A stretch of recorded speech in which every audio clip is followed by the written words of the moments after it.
Hello and welcome to the agenda. I am Ajay Kaul. In this program today, we will talk about the state of Indian economy.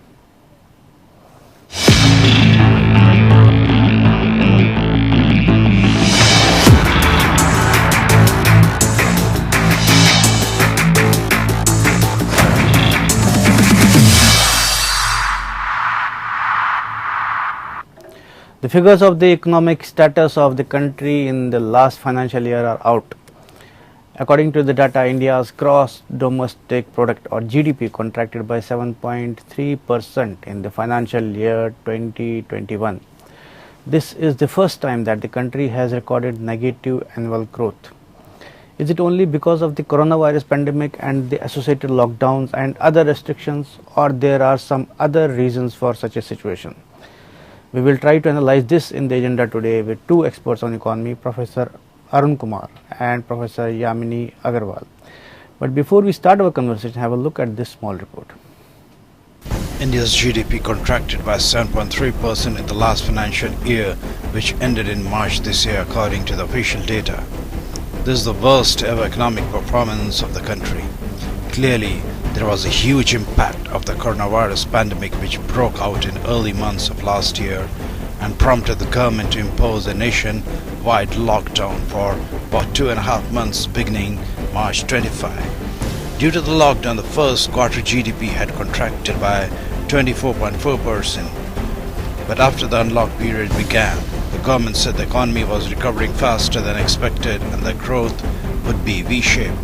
According to experts, while the impact of coronavirus and lockdown cannot be discounted, the country's economy was already weakening since the demonetization announced on 8 November 2016 by Prime Minister Narendra Modi. Another blow to the economy came from the poorly designed GST in August 2017. Subsequently, the GDP growth rate steadily fell from over 8% in the financial year 2017 to about 4% in the financial year 2020. Just before COVID-19 pandemic erupted on mass scale. Business Chamber FICCI said the GDP of minus 7.3% is better than expected, while Congress leader and former Finance Minister P. Chidambaram has said the economic performance of last financial year was the worst in 4 decades, not only because of coronavirus, but also because of ineptness of the Modi government. Chidambaram has alleged that the government policies are proving disastrous for the country. Bureau report. Now let's welcome our guests, Professor Arun Kumar and Professor Yamini Agarwal. Welcome to both of you. So Professor Arun Kumar, I first come to you about this contraction of 7.3% in the GDP. What is your view? FICCI says that it is better than was expected. What do you say? So FICCI is right, because it was earlier expected that the decline would be at least 8%. Now 7.3 decline is better than 8%. But I think the problem that comes is that the unorganized sector data is not available for the quarterly data. Right. And therefore, even for the annual data, it is not really available. And therefore, these figures only represent the organized sector of the economy. The unorganized sector is not counted here, and it's the unorganized sector that was hit very hard by the lockdown, because people could not go to work, the streets were empty, etc. And the recovery was rather slow. It did not recover immediately, and therefore, even in January 2021, capacity utilization according to RBI was at 63%. So that means even the organized sector was 10% below what it was in January 2020. Similarly, the consumer confidence according to the RBI data was at 55.5, whereas in January 2020 it was 105. So consumer confidence was down, the investment was down because capacity utilization was down, and that's why we cannot depend only on the organized sector data. We have to look at the unorganized sector also. Now CMIE had said in April 2020 that 122 million people had lost employment, and that was recovered slowly, and bulk of that unemployment was in the unorganized sector. So we need to really incorporate the unorganized sector into our analysis before we can get a complete analysis. and this quarterly data cannot be the only one which we can depend on. And this advanced estimate is also, as you can see, is a third estimate. And this here also, if you look at the document, they are saying that the usual data was not available. Yeah. And that's why they are depending on alternate sources of data. In other words, the data is not comparable to the earlier data because that base has changed, So all these factors need to be taken into account to analyze the growth in the last year. Okay, Professor Agarwal, Yamini Agarwal, I come to you. First, your initial remarks, then before we proceed further on this, the data that has come. About the contraction right now, which is about 7.3% in the economy. And the fourth quarter results do indicate that there is a positive growth of about 1.6%, which is there, which does indicate that before the lockdown, there was recovery in the economy. And as a result, we did technically move out of the recession with positive growth in the last quarter and then the next quarter.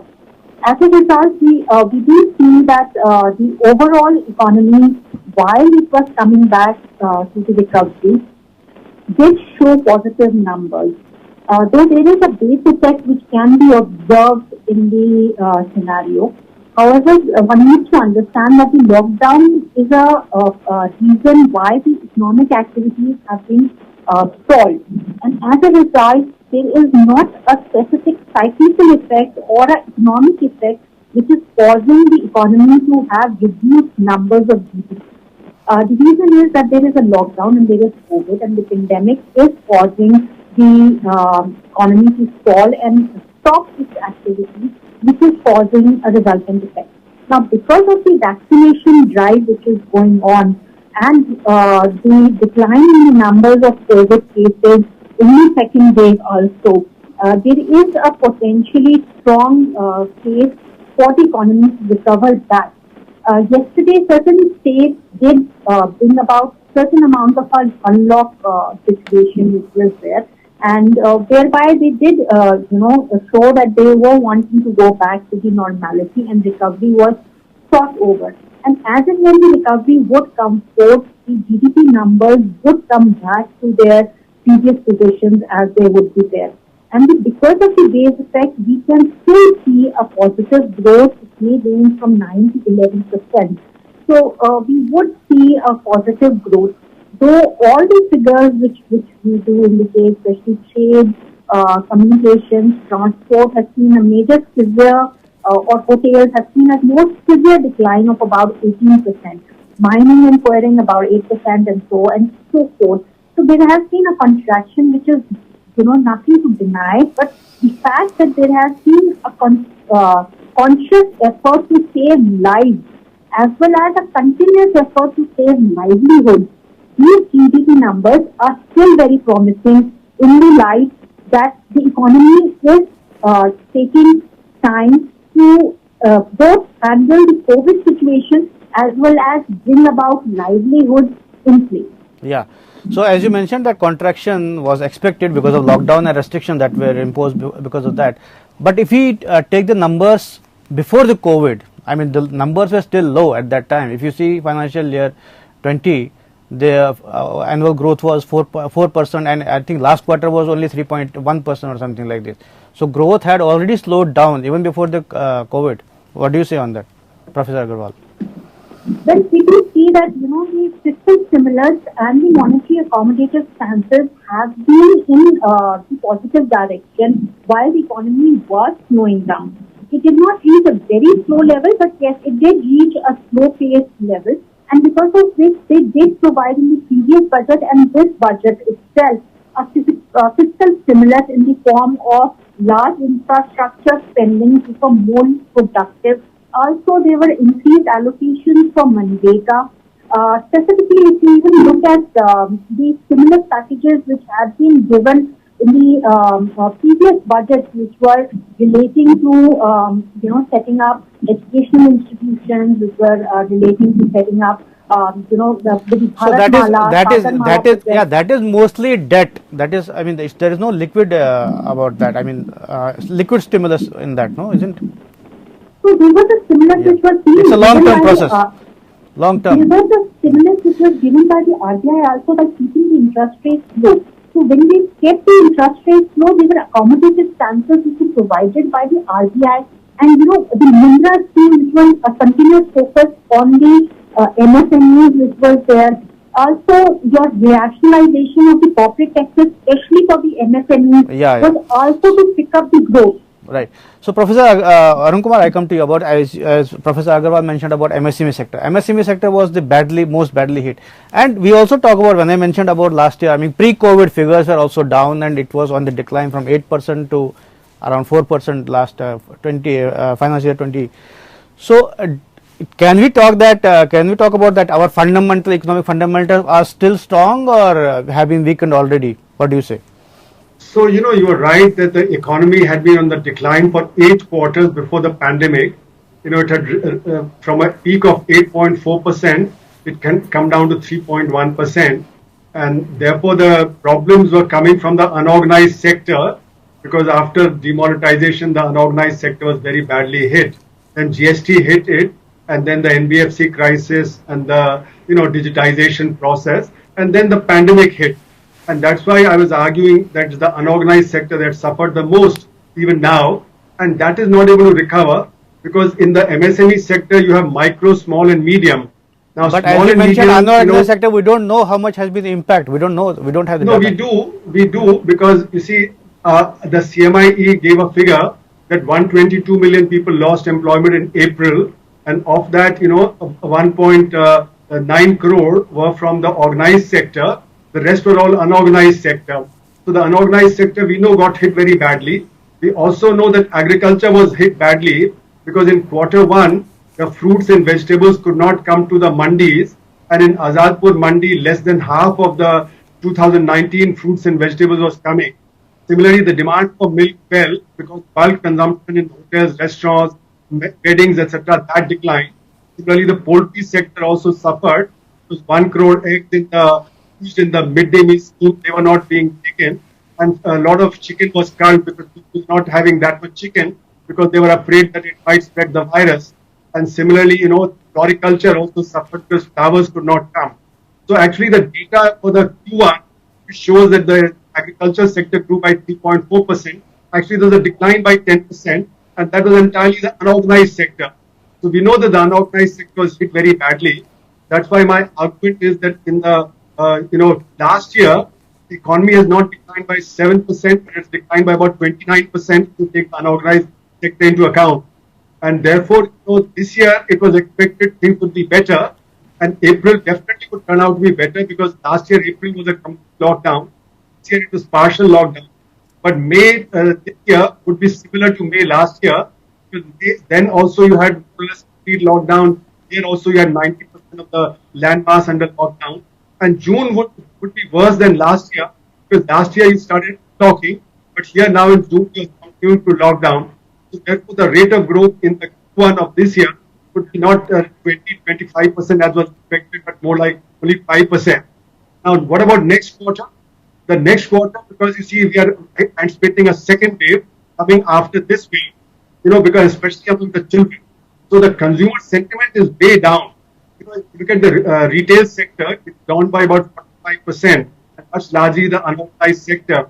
And similarly, investment will remain down, because capacity utilization will not pick up.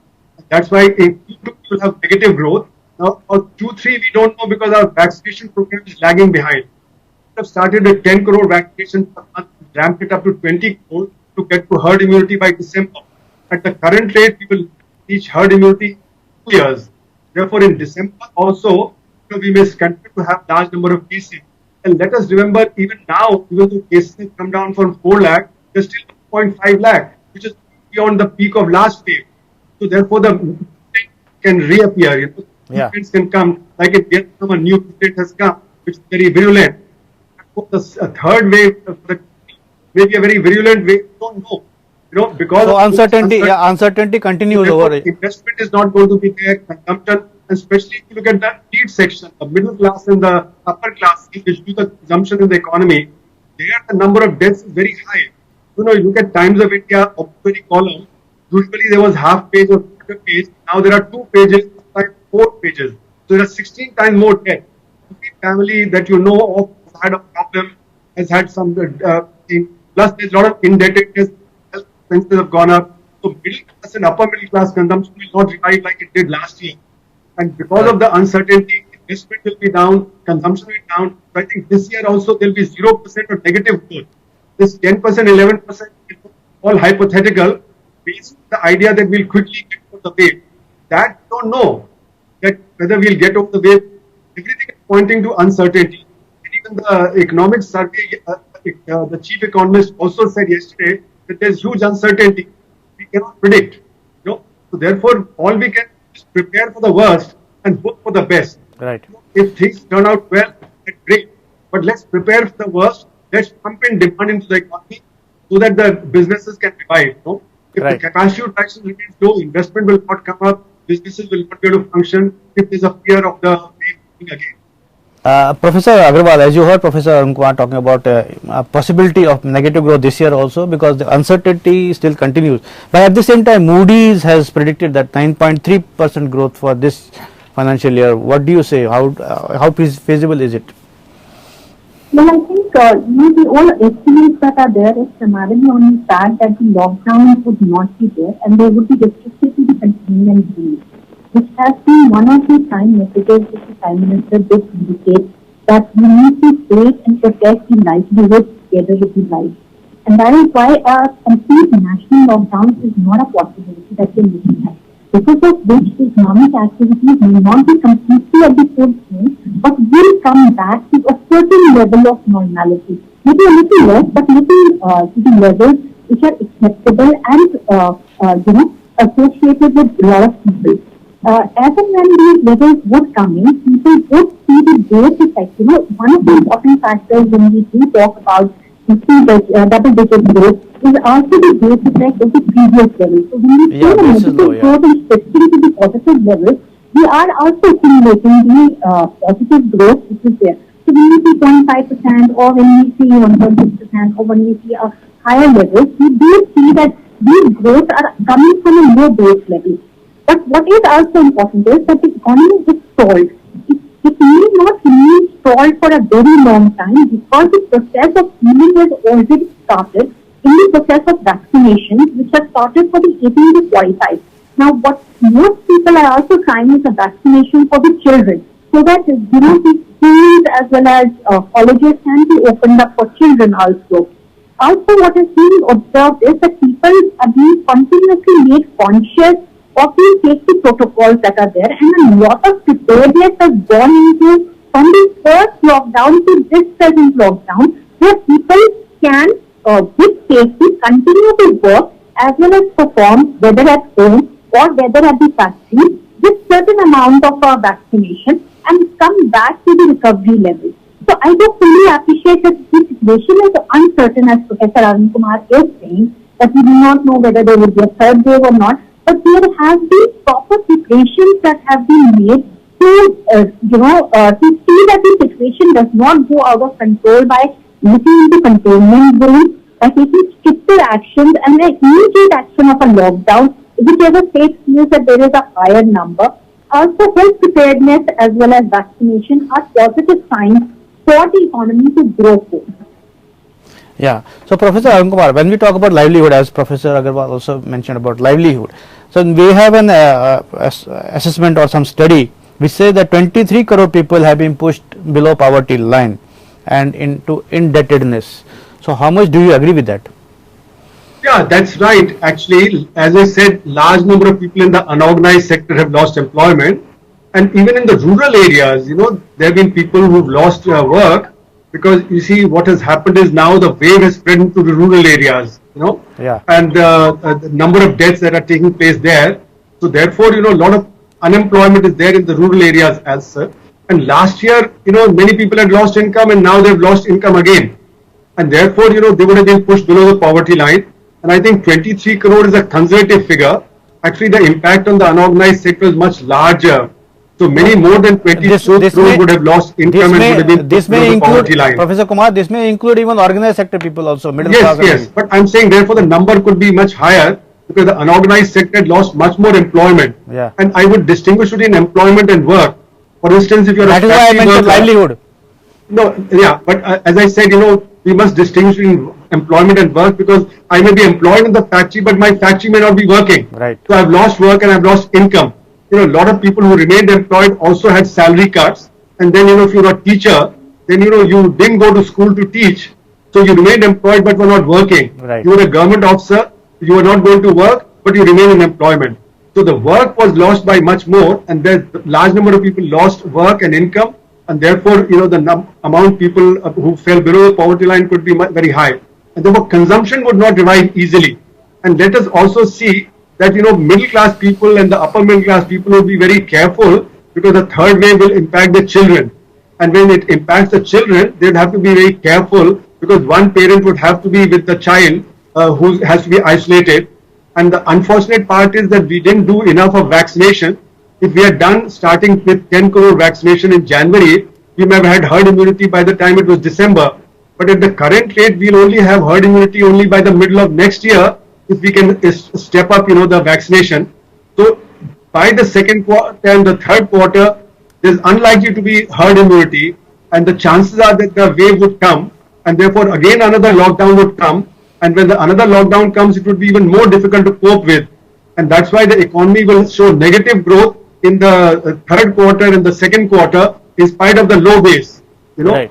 So that's why I'm saying that the economy's rate of growth would be 0 or negative. And when Moody's, etc., are looking at growth, they're only looking at the government data. They are not independent data collecting agencies. Right. Neither ADP, nor IMF, nor Moody's. They only reanalyze the government data. So whatever the government data, they add plus minus 1 or 2% and give that out. IMF data is incorrect, ADP data is incorrect, Moody's data is incorrect. You have to reassess, bringing in the unorganized sector into the equation. We don't bring the unorganized sector into the equation. And let us see MSME also. Micro sector 6 crore units, small and medium are 6 lakh units, and large units are 6,000. So it's a 6 crore micro unit where 97% of the employment is that has been hit. And our government policies are unable to address the micro sector. Even the policy for MSME are for the small and medium, but they don't get the micro sector. That's why the government needs to have a separate program for the micro sector, how to boost it. Right. If we don't do that, employment will not come back. And therefore the poverty will continue, demand shortage will continue. Right. So, Professor Agarwal, I'll come to you about the numbers, about the poverty, people who have been pushed to below poverty line, and indebtedness.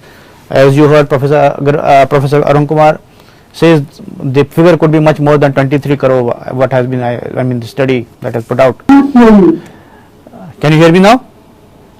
Can you please repeat your question? Yeah, my question is, you heard about the numbers we talked about, Professor Arun Kumar, I think you heard him about the figures about people who have been pushed below the poverty line and indebtedness because of this lockdowns, etc. And he says that figure could be much more than the study, which study says that 23 crore people have been pushed below poverty line. He says figure could be much higher if we take unorganized sector also into account. What do you say? Well, I think the pandemic has hit the poorest of the poor the hardest, and especially the poor also. Especially when the national lockdown happened, the government provided a support for food as well as a certain amount of a cash facility for the poorest of the poor. So similarly for the MSMEs and for the unorganized sector, there was credit support which was offered to them. Also, to certain sectors like the housing or the other sectors, liquidity was provided by the RBI. So when we talk about the poorest of the poor, which needed the maximum amount of support, whether they were street hawkers or they were other people, I think the government would try to offer a certain amount of a support in terms of the credit which was available. So there were credit lines which were offered to them. Unfortunately, cash credit could not be possible, or cash facility could not be possible directly, which had all because the fiscal deficit had already risen to a 9.5% level last year, and it was estimated to be at about 6.8%, which would be higher only, not lower. So, given the indebtedness of the government, it was only possible to extend possible money support to the banks as well as institutions to these people. Also, not bringing about a lockdown which can continuously support especially the unorganized labor. And if you see the lockdown also, they have not stopped industrial activity, so that the poor and the unorganized sector employees can continue to offer work. Also, there has been a continuous support, whether in the form of COVID loans or emergency credit lines, have been continuously extended to the MSME sectors. Now, it is not possible to but the question is how much of these loans have been availed of and how much people have benefited from that, isn't it? So, well, yes, as per the government figures, there are a large number of people who have benefited from it. There could be more number of people that could have benefited from it. It's not that it has fully given support or it gives the same support as the cash support could have been given. Right. But as I said, the government has the restriction of taking debt on its own, which is already at a higher level for them, and the fiscal stimulus which they have offered is leading to a fiscal deficit of 9.5%. Fiscal deficit is it is expected right now because it's a warlike situation. It's not an unusual situation. So, Professor Kumar, your last comments before we conclude about this loans provided to MSME sector, has it been beneficial? Bulk of the loan, as Vicky itself has said, have gone to the small and medium sector and not the micro sector. Second is that when the companies are not working properly, when investment is down, then the demand for loan is also less. So last year, in fact, the banks were depositing 8 lakh crore with the RBI as the surplus liquidity. RBI was saying, why don't you lend it to the businesses? And they said, businesses are not demanding credit. Yes. So therefore, if the demand for credit is not there, how do we lend it out? So this was the problem, that because of output decline and the investment decline, demand for credit was low. So RBI's policies did not work, because even though interest rate was cut and credit and liquidity was provided, but that will work only when the demand comes up. Unfortunately, the government's policies were based on supply side rather than demand creating. Right. So therefore, the increase in the support to the poor people was at best 2.5 lakh crore. The focus, something like 10 lakh crore was needed. Now the fiscal deficit is not a problem, because last year the US increased its fiscal deficit to 25% of GDP, and so did Europe and Japan. So 9% is nothing. We needed to do much more, because our poverty is much greater and the need of the poor people is much greater than that in the USA. Right. So we could have stepped up to 12%, 13% very easily without there being much problem. And the Moody's etc. would not have looked at it as scared, because other countries were having even higher fiscal deficit. So we were very conservative last year, and again this year we need to reformulate the budget right now, because our tax collection will be less, our expenditures will be more, so deficit will be rising. And we are the 11% increase in the GDP. We are not going to get 11% increase in GDP. So therefore, budget is demand has to be created. Demand has to be creative. Unfortunately, the time of this program is has run out in fact. So I had to stop here. So, but thank you both of you for participating in this debate. Thank you. This is all in the agenda today. Thank you for watching. Viewers, I have an important piece of information to share with you. From tomorrow, your favorite program, the agenda, will be telecast at 6 p.m. instead of 8 p.m. Please take note of it. Till then, take care and stay safe. Goodbye.